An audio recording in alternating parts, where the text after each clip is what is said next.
Continuamos con nuestra serie de entrevistas dedicadas a analizar los grandes retos y las oportunidades que afronta la arquitectura técnica en un contexto de profunda transformación digital. Conversamos para la revista Cercha con Carlos Álvarez Carlocho, arquitecto técnico, consultor especializado en estrategia digital, tecnología aplicada e inteligencia artificial, con una amplia trayectoria ayudando a organizaciones del sector inmobiliario y de la edificación. Además, desde hace poco tiempo es embajador de Arquitectura Técnica, reconocimiento que otorga el Consejo General de Arquitectura Técnica de España. Bienvenido, Carlos Álvarez, más conocido como Carlocho, a esta tu casa, el Consejo General de la Arquitectura Técnica de España, de la que eres desde hace poco embajador.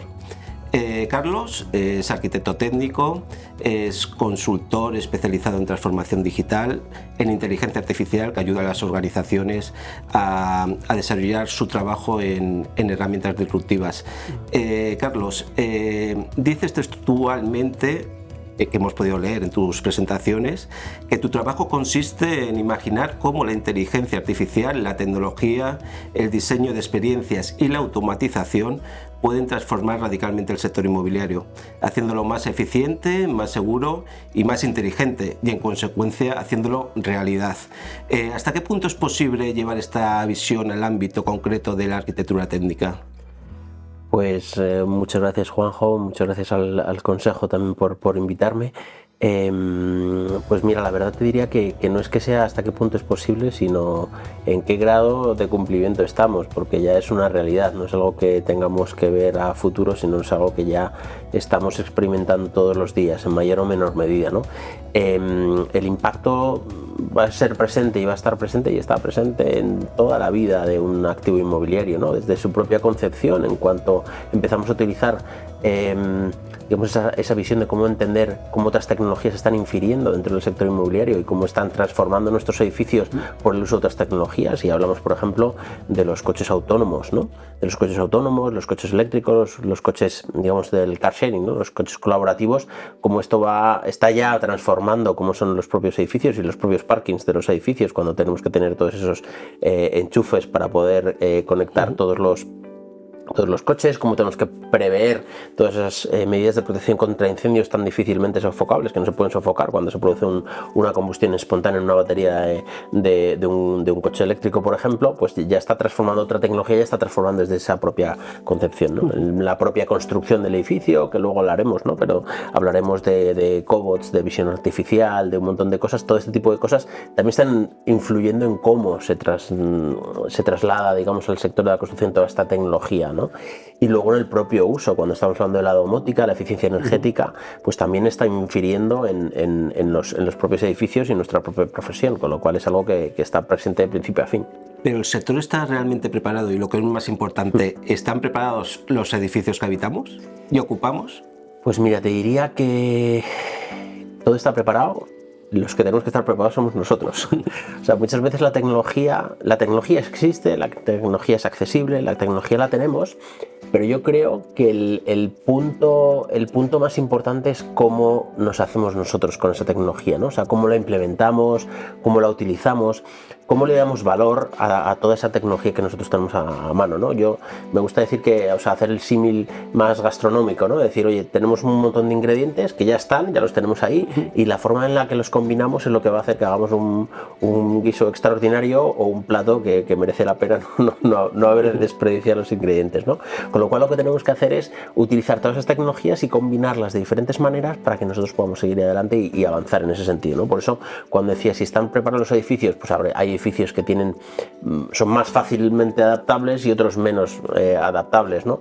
Hay un ejemplo que yo pongo muchas veces en clase, que es el de los electrodomésticos tontos o dummies, ¿no? Que dirían en inglés, y siempre pongo el ejemplo de una secadora que tenía mi madre, de una marca Miele, una marca extraordinaria, y que tiene pues más de 30 años esa secadora. Eso en tiempos actuales pues sería prácticamente imposible, pero claro, no tiene ni conexión a internet, ni wifi, ni ese tipo de cosas, Pero si nosotros cogemos esa secadora y le ponemos una tarjeta, una Raspberry Pi, por ejemplo, y la conectamos, se convierte en un electrodoméstico inteligente, teniendo toda la parte mecánica histórica que ha sido, digamos, un referente en la industria, ¿no? Con lo cual lo que tenemos que hacer es identificar cuáles son las partes buenas, porque no hay que tirar todo abajo, ¿no? Cuáles son las partes buenas de los activos inmobiliarios que tenemos actualmente y cómo los podemos mejorar gracias a la tecnología. En numerosas ocasiones señalas también que la estrategia digital, la tecnología aplicada y las personas son las tres palancas del crecimiento de las organizaciones. ¿Por qué es tan grave este triángulo para lograr la transformación del sector? Pues mira, en el año 2013, hace ya 12 años, entré en Google España. Para mí fue una transformación mental y yo lo que quería era entrar en la organización para disfrutar, para aprender, para ver cómo funcionaba una de las mayores compañías del mundo, ¿no? Uno de los primeras cosas que aprendí allí era cuáles eran los dos principales activos de la compañía, que era People and Technology, ¿no? Personas y tecnología. Porque luego la parte de la estrategia, digamos, añadida para gestionar esas personas y esa tecnología. Y ahí hay una cosa que me gusta hacer cuando entiendo, o sea, cuando montamos ese triángulo, que es lo que te decía, y es que hay tres puntos muy importantes. El primero es que la tecnología sin estrategia no escala, ¿vale? Se nos queda en un estado que no nos permite avanzar. El segundo es que la estrategia sin personas no se puede ejecutar. Y en tercer lugar es que las personas sin herramientas no avanzan y se frustran y se queman, ¿no? Con lo cual es por eso que necesitamos este triángulo de tecnología, estrategia y personas para poder seguir avanzando y poder construir, digamos, este círculo virtuoso del progreso y de la innovación, ¿no? Para poder seguir avanzando. Pero sí, son importantes las tres, con lo cual en el momento en el que nos falta alguna de las tres, y luego seguramente lo iremos viendo a lo largo de la entrevista, si nos falta alguna de las tres, pues veremos que se nos queda cojo el banco y nos caemos, ¿no? Sabemos que el sector de arquitectura técnica está viviendo un momento de transformación total. ¿Qué papel está jugando la inteligencia artificial para conseguir una mayor modernización en la edificación? A ver, hay diferentes ámbitos, ¿no?, en los que podemos aplicar esta tecnología o esta inteligencia artificial, ¿no? Yo te diría que lo primero que tenemos que entender es que la tecnología tiene que ser un complemento, ¿no? Tiene que ser una ayuda, un asistente, sobre todo lo estamos viendo ahora, sobre todo con la inteligencia artificial. Tiene que ser un copiloto, un asistente, un becario motivado, ¿no?, que decimos en alguna ocasión. Hay gente que dice no, que es mucho más que eso. Bueno, de momento yo creo que es un becario motivado, que no se pone malo, que no protesta, que tiene un ansia permanente de aprender y de ayudar, ¿no? Creo que es bastante positivo. Creo que también nos ayuda a tomar decisiones más eficientes, ¿vale? O sea, a ser más eficientes en nuestro trabajo, ¿vale? Y a tomar mejores decisiones, ¿vale? A ser más eficientes porque vamos a poder hacer el mismo trabajo que antes a lo mejor necesitábamos varias personas para realizarlo, vamos a poder hacer en menos tiempo y con menos recursos, pero además es que nos va a permitir tomar más decisiones, porque la capacidad de cálculo que nos permiten, pues, los nuevos centros de datos, la inteligencia artificial, machine learning, todo el big data, nos va a permitir tomar decisiones mucho más fundadas y con mucho más, digamos, base técnica y base fundada para poder tomar esas decisiones que van a ser mejores que las que hubiéramos podido tomar antes, porque no tenemos simplemente esa capacidad de cálculo de poder tomar estas decisiones, ¿no? Hay uno de los proyectos en los que nosotros estamos trabajando actualmente, es un proyecto de comercialización de activos inmobiliarios a través de inteligencia artificial. Esto nos está permitiendo, junto con la parte de Big Data, nos está permitiendo analizar hiperpersonalizadamente a cada uno de los individuos que llegan a nuestra página web para poder ofrecerle exactamente dentro del mismo producto, porque al final el activo inmobiliario es el mismo, pero ofrecérselo de una forma que a nosotros nos llame más la atención. A ti a lo mejor te puede llamar más la atención desde un punto de vista racional, desde un punto de vista más estructurado, y a mí desde un punto de vista más emocional, más aspiracional. Y a otra persona que lo quiera para invertir, lo que va a buscar son datos de rendimiento económico, ¿no? Con lo cual, si identificamos a esa persona cuando nos llega a nuestra página web y nosotros empezamos a identificar y le mostramos la información tal cual quiere que, digamos, que le sea mostrada, ¿no? O sea, que la reciba y le resuene mucho más a esta persona, los ratios de conversión son y están siendo muchísimo más altos, ¿no? Estamos multiplicando por 4, ¿no? ¿Y qué es lo que más está llamando la atención de este proyecto con respecto, por ejemplo, años anteriores en lo que es la comercialización de viviendas? Claro. ¿La gente está más comprometida o... Que antes simplemente no éramos capaces de hiperpersonalizar el mensaje y entender cuáles son las señales emocionales de las personas para poder darle un mensaje totalmente adaptado a sus necesidades. Antes no teníamos esa capacidad, lo metíamos en, lo llamamos segmentos de audiencias, o bueno, en la parte, esto es más de marketing digital, ¿no? Pero los metíamos en audiencias o en clusters o en targets persona, ¿no? Ahora la idea, y es una de las cosas que estamos propugnando desde CMA, es que tendamos hacia un liquid marketing profile, ¿no? O sea, hacia perfiles totalmente líquidos, porque nosotros nos podemos parecer muchísimo, pero tenemos algo que nos diferencia y que nos hace únicos, ¿no? Con lo cual, encontrar ese punto para poder llegar al mensaje personalizado en ese punto de diferencia es lo que va a marcar, digamos, la diferencia entre un mensaje mucho más activable que otro. Me interesa mucho el tema este del marketing digital en el sector, sobre todo por el uso que se hace. Muchas veces se confunde el término presencia digital con estrategia digital. ¿Qué errores suelen cometer las empresas y vosotros como consultores podéis solucionar en ese sentido? Claro, yo ahí me siento una persona tremendamente afortunada, ¿no? Porque como te decía, pues tras 11 años en Google España, pues he visto absolutamente todo tipo de estrategias y todo tipo de adopción de tecnologías y de marketing digital en compañías de toda índole, ¿no? En los últimos años yo era el responsable de banca de Google España, llevando pues cuentas como el Santander a nivel global, BBVA, Santander o CaixaBank. Pero había llevado previamente otras cuentas tan divertidas como puede ser un Securitas o un AliExpress o un McDonald's, con lo cual pues entender cómo han funcionado en el marketing digital en otras industrias muy distintas a la nuestra y aplicar todas esas esos procedimientos, esas estrategias en nuestra industria, pues está siendo que pues el valor que aporta CMA en ese sentido pues sea diferencial, ¿no? ¿Cuáles son las cuestiones o los fallos que se ven recurrentemente? Pues lo que tú has dicho, ¿no? Precisamente que la gente quiere tener una presencia digital, pero no tiene detrás una estrategia digital. Para ellos es una línea más en la cuenta de resultados, decir, oye, pues en la P&L, ¿no? ¿Cuánto me gasta en publicidad y cuánto ha llegado, ¿no? Y muchas veces pues no entendemos que tenemos pues lo que llamamos en marketing digital el embudo de conversión, ¿no? Vamos a la parte de conocimiento, consideración y finalmente acción. Y cuando estamos en una fase de conocimiento, que lo que queremos es que nuestros clientes sepan a qué nos dedicamos, qué es lo que hacemos, por qué somos mejores que otros o por qué hacemos unas cosas diferentes a la competencia, que las personas ahí entiendan a qué nos dedicamos, esas personas que están entendiendo qué es lo que hacemos no nos van a comprar directamente. Tiene que pasar un proceso, tiene que haber pues un proceso pues de conocimiento, de quedar a cenar, de ir al cine, etcétera, etcétera, ese proceso de enamoramiento y finalmente pues o el beso o el matrimonio o lo que sea, ¿no? Entonces, muchas veces estamos planteando estrategias a lo que se llama una parte de performance, ¿no? A una parte de conversión directamente, y otras veces cuando estamos trabajando en la parte de arriba del funnel, es decir, cuando estamos explicando a la gente qué es lo que hacemos y cuáles son los valores nuestros como compañía y los productos que realizamos, el cliente muchas veces dice, ya, pero es que esto no me ha vendido ninguna vivienda, ¿no? Yo, ya, es que no te tiene que vender ninguna vivienda porque lo que estás generando y construyendo es otra cosa, ¿no?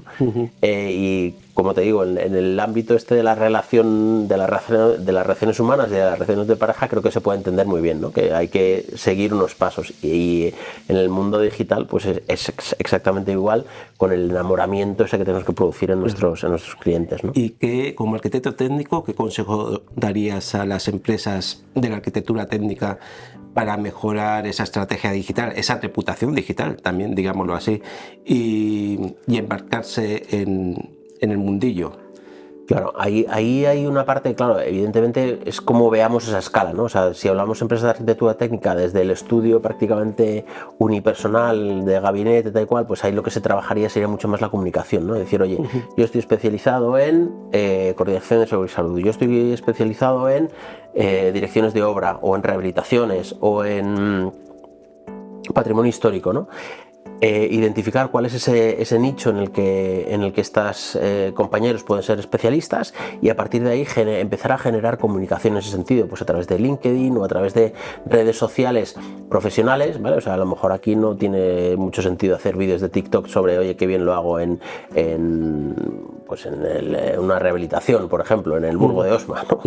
Pero a lo mejor sí, dependiendo de cuál sea el nicho al que nosotros nos queremos dirigir y hacia quién queremos ir, ¿no? Entonces yo trabajaría mucho esa parte principal de comunicación inicialmente, y a partir de ahí identificar si tengo capacidad de crecimiento porque puedo absorber más trabajo, plantearme una estrategia digital de inversión en paid media y empezar a trabajar esa parte, ¿no? Tener una página web que no esté obsoleta, que sea, pues que esté actualizada, que vaya colgando las noticias, las cosas que van pasando, comentando, por ejemplo, noticias que tengan que ver con el nuevo código técnico, con incidencias que han podido pasar, es decir, generar contenido de valor, y no siempre, o al menos no totalmente generado por inteligencia artificial, que nos permita convertirnos en referentes. Eso es lo que va a hacer que la gente valore todo lo que nosotros estamos aportando y a partir de ahí pues seamos más relevantes y atraigamos más clientes. Antes, recuerdo que has dicho que la tecnología no funciona si antes no lo adoptan las personas.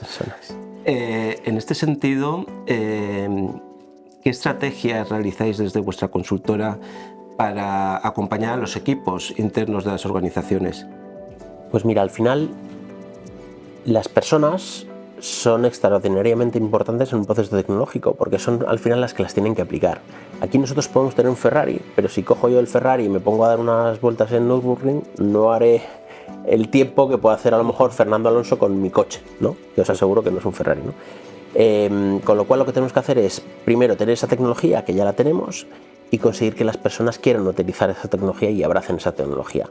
Para eso hay un momento en el que se nos mueve la tierra debajo de los pies, ¿no? En el que tenemos esa incertidumbre, ¿no? O sea, todos recordamos aquel primer momento en el que nosotros abrimos un Excel y empezamos a utilizar o Lotus 123 o Excel o el programa que fuera, ¿no? O luego un Word o luego un PowerPoint, ¿no? Al principio, pues, oye, nos genera cierto nerviosismo, decir, oye, pues es que yo lo hacía mejor antes, pues delineando, haciendo mis presentaciones a mano, ¿no? O mis dibujitos como fuera, ¿no? Eso es lo que tenemos que vencer, ¿no? O sea, esa resistencia al cambio y decir, venga, pues vamos a tener ese gusanillo de aprender nuevas tecnologías, de aprender nuevas formas de hacer las cosas, porque con el tiempo nos vamos acomodando y al final pues nos vamos anquilosando. ¿Cómo lo hacemos nosotros? Dentro de una organización lo que hacemos es, dentro de esa innovación abierta, al final las personas que están dentro de esa organización y llevan muchos años trabajando en ese puesto, tienen un conocimiento extraordinario sobre cómo tienen que ser las cosas, sobre cómo funcionan, sobre casuísticas de casos que se le han dado antes, pues que han funcionado mejor, peor, cosas que no funcionan o cosas que sí. Nosotros lo que hacemos ahí es ponemos al lado de esta persona, como si fueran su sombra, una persona especializada en tecnología y una persona especializada en negocio, ¿vale? Una vez que ya hemos decidido que hay un proyecto que se pueda hacer viable, ¿no? Entonces ponemos a una persona de tecnología que le va viendo cómo hace esa persona las cosas y dice, oye, a lo mejor esto lo podríamos hacer de esta otra manera, ¿vale? Oye, pues sí, pues podría hacerse, venga, vamos a intentarlo hacer de esa otra manera. Y esa otra persona que tiene al lado, que es más especialista en la parte de negocio, evalúa si hacer esa cosa, si meter, digamos, implementar esa parte de tecnología puede suponer una mejora en el proceso y al final el retorno sobre esa inversión que nosotros vamos a hacer en esa tecnología tiene sentido, o simplemente decimos, sí, evidentemente podríamos hacerlo, esta tecnología lo hace más rápido, pero es que el coste de esa tecnología es 5 veces más de lo que me está costando ahora, con lo cual evidentemente pues decimos, pues no tiene sentido, ¿no?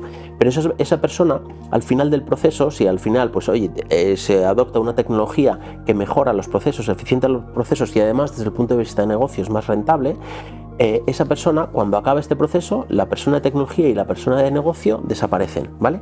Y esta persona que ha tenido una transformación interior profesional, porque ha adoptado la tecnología y ha entendido por qué se estaba haciendo con ese propósito, entiende cómo funciona, se queda, es una palabra que no me gusta mucho, pero en este caso es empoderada dentro de la compañía porque tiene el conocimiento histórico, o sea, todo el legacy de conocimiento que ha traído desde tiempos anteriores y además se ha actualizado siendo mucho más tecnológicamente eficiente en ese sentido, ¿no? Con lo cual, ese es el proceso y así es como lo, digamos, no sé si es nuestro ingrediente secreto, pero así es como lo hacemos para que las personas que ya estaban en la compañía se queden en la compañía, o sea, retienes ese capital humano y además lo actualizas y lo eficientas el proceso. A mí me gusta mucho una definición que hacéis de vuestra consultora, que es la extensión natural de los equipos de trabajo. Eso llama mucho la atención porque no solo se relaciona con la tecnología, sino también con el equipo humano. Sí. Por eso de adoptar la tecnología, pero abrazarla también, de alguna manera. Absolutamente, y es algo, o sea, para mí es fundamental. O sea, yo necesito O sea, que es verdad que igual, o sea, cualquier psicólogo o analista te dirá, oye, pues no tiene por qué ser así, pero yo necesito llevarme bien con la gente con la que trabajo, porque trabajamos un montón de horas al día con las personas y al final ese trato con las personas es importante sentirse bien, con lo cual, si nosotros nos encontramos bien trabajando, vamos a ser muchísimo más eficientes en nuestro trabajo, vamos a ser mucho más productivos y al final se van a generar muchas, o sea, esas conexiones personales al final generan una mayor productividad y un mayor avance, ¿no? O sea, que nos vamos retando mutuamente y crecemos y al final funcionan mucho mejor. Por eso muchas veces decimos, no, o sea, consultora, porque hay que poner un nombre, ¿no? Pero que realmente yo me siento integrado dentro de los equipos de las compañías con las que trabajo, porque perseguimos los mismos objetivos. Si a ti te va bien, a mí me va a ir bien, porque yo voy a seguir a tu lado, ¿no? O sea, que eso es a mí lo que más me interesa, que a todos nos vaya bien, porque el proyecto que tenemos que, o sea, el destino final es que tú vendas más, que tú seas mejor, que tú seas más eficiente gracias a lo que yo te puedo ayudar, con lo cual seremos siempre un equipo. Ya en el plano formativo vas a ser tutor o profesor del curso de competencias digitales específico de la arquitectura técnica para enseñar a los alumnos a dominar el BIM, escáner 3D y las herramientas claves en la transformación. ¿Cómo crees que ha evolucionado la formación en este ámbito?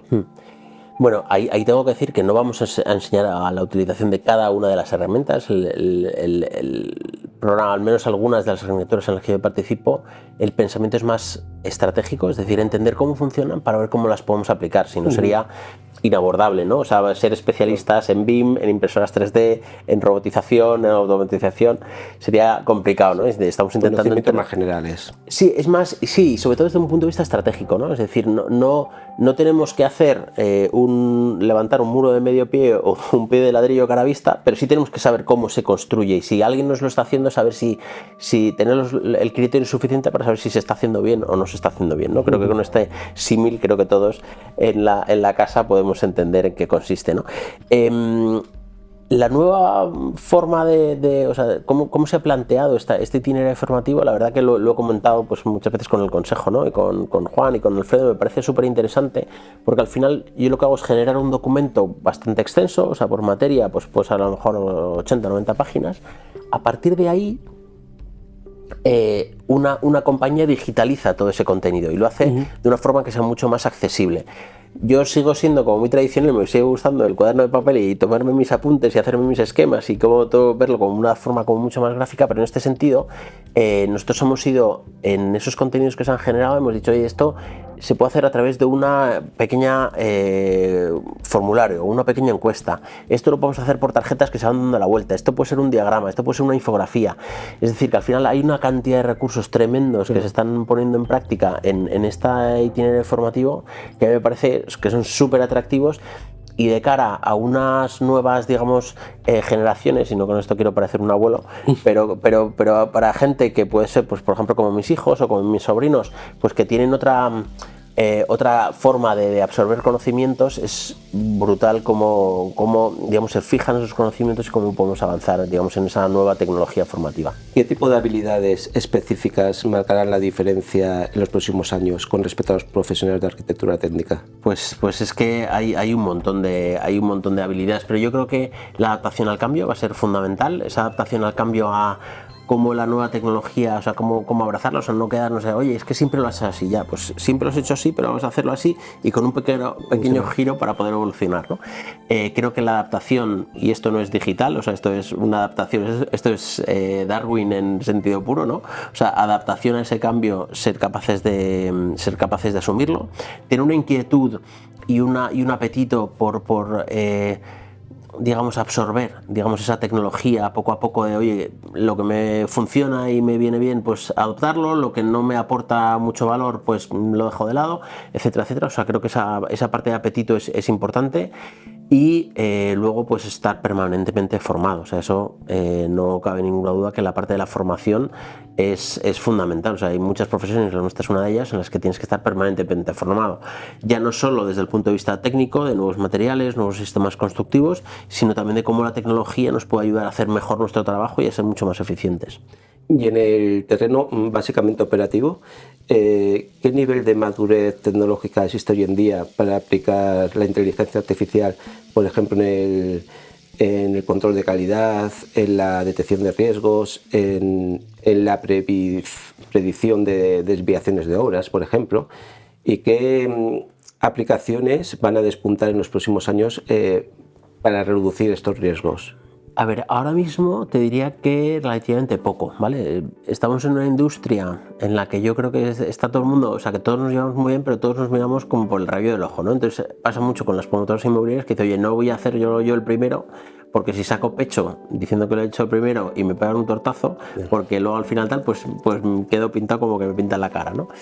Pero sí es verdad que creo que la tecnología, como he dicho antes, existe y poco a poco se va implantando. Es verdad que como es un coste ahora mismo, y no o sea, se ve más como un coste que como una inversión, cuando en realidad es una inversión, no es algo que tengamos ya metido en la parte de los presupuestos, pues cuesta más, ¿no? Es verdad que por el momento de bonanza en el que estamos en la industria, sí que creo que es un buen momento para intentar implementar todas estas tecnologías, ¿no? Y de hecho así es como se está haciendo, pero que todavía queda. ¿Qué más? Pues creo que las próximas tecnologías, lo que vamos a ver de aquí a los próximos años, pues sin pisarme, digamos, esa visión a futuro, pero creo que ya se están utilizando, ¿no? Pues exoesqueletos para ayudar en la parte de seguridad y salud. Hay una tecnología que se está utilizando ya en restaurantes, y algunas cadenas de hoteles en la parte de restaurantes lo están utilizando, que es algo tan sencillo como poner una cámara con visión artificial encima de los cubos de basura, ¿no? Esa cámara lo que está analizando es identificando todo lo que se tira. Entonces te puede decir, oye, pues mira, si todos los días después del desayuno en un hotel estás tirando 150 rodajas de tomate, significa que estás comprando tomate de más, ¿no?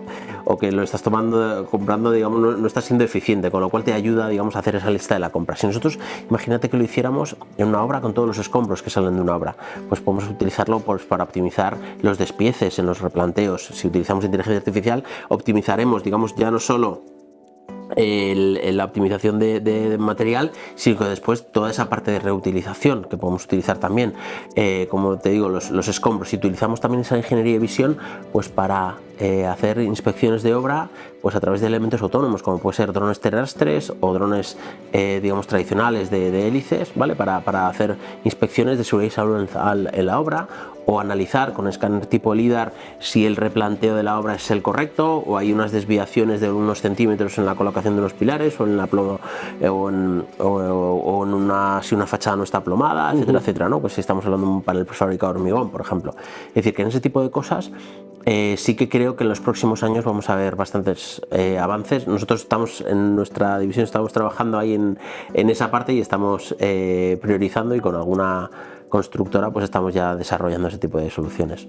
Y en rehabilitación, que también es otro de los ejes transformadores de la actividad, ahora mismo, ¿cómo puede la IA mejorar procesos vinculados, por ejemplo, a realizar las ITES, las IES, auditorías energéticas, certificaciones de todo tipo? Indudablemente, todo lo que tiene que ver con herramientas de diagnóstico, creo que la inteligencia artificial va a tener mucho más avance, ¿no? Todavía no lo estamos viendo, digamos, de una forma masiva, pero está empezando a haber avances en este campo. A mí me gusta poner siempre ejemplos de cómo se está haciendo en otras industrias y cómo nos lo podemos traer a la nuestra, ¿no? Yo, pues, por razones de la naturaleza, pues he tenido problemas de salud relacionados con la piel, y por ejemplo en Estados Unidos ya se está utilizando cámaras, digamos, para hacer las dermatoscopias, en las que nos analizan de arriba abajo y nos identifican pues cuáles son zonas potencialmente que se pueden convertir, o donde se puede desarrollar un carcinoma o un melanoma, ¿no? En este caso. Claro, pero es simplemente por haber analizado cientos de miles de muestras en las que después se ha desarrollado un melanoma en una determinada zona de la piel.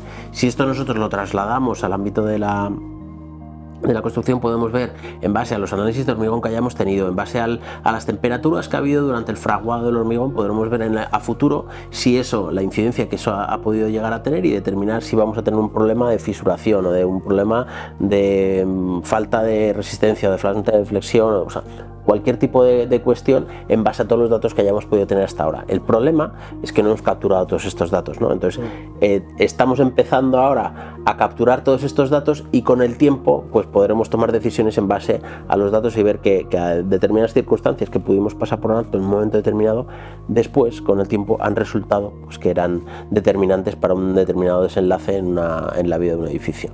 Y Carlotxo, antes has hecho un poco de visionario, pero a corto plazo, mirando por ejemplo a 2030, ¿qué tendencias despuntarán o serán más importantes en la arquitectura técnica y en la construcción? Te diría específicamente. Te diría que contando y hablando a corto plazo 2030, teniendo en cuenta la inteligencia artificial, no sé si eso es corto o ya es medio largo plazo, ¿no? A la velocidad en la que estamos yendo.